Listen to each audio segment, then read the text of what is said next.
former Hey, White Mark. House communications director. Yeah, Hey, Laura Loomer here. I broke the story about Doug Emhoff's affair, and so you did. I Hold noticed. on. I know. Yep, I know you did. Hold on. Thank you.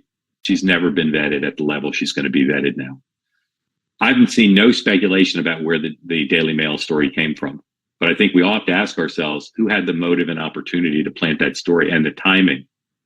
One theory is it was planted by the Harris campaign to put it out because they thought it would come out eventually in the context of the general election, on the assumption that beefsteaks and the announcement of the nominee would overwhelm it and the story would be gone effectively. That might be true. I don't know. But I can tell you again, speaking about this somewhat elliptically, that there's concern of some people around her that that's not the last story of that nature that will come out. And if you say, well, what does it matter? If you look at who she's running against, what could she ever have possibly done, or her husband ever possibly have done that's as bad as what we know Donald Trump did? And my answer to that is informed by having covered Bill Clinton.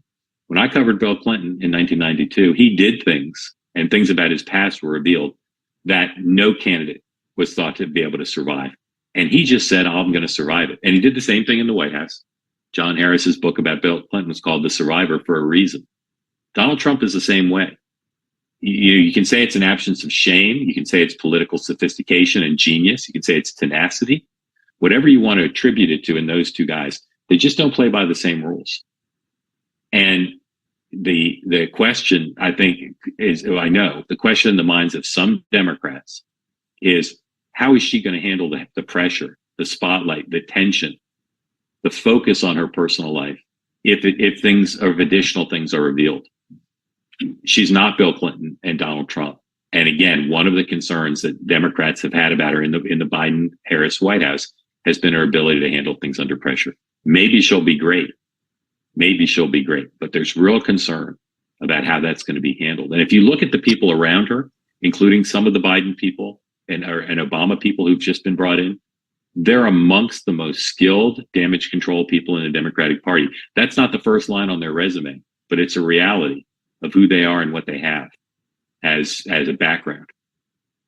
The former Hey, White Mark. House communications director. Yeah.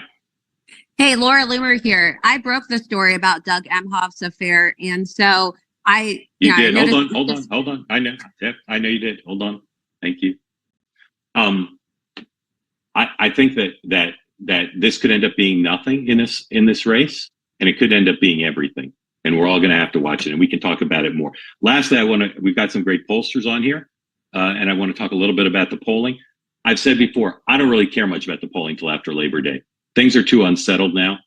I've never cared much about national polling. The CBS poll that came out over the weekend had the race tied.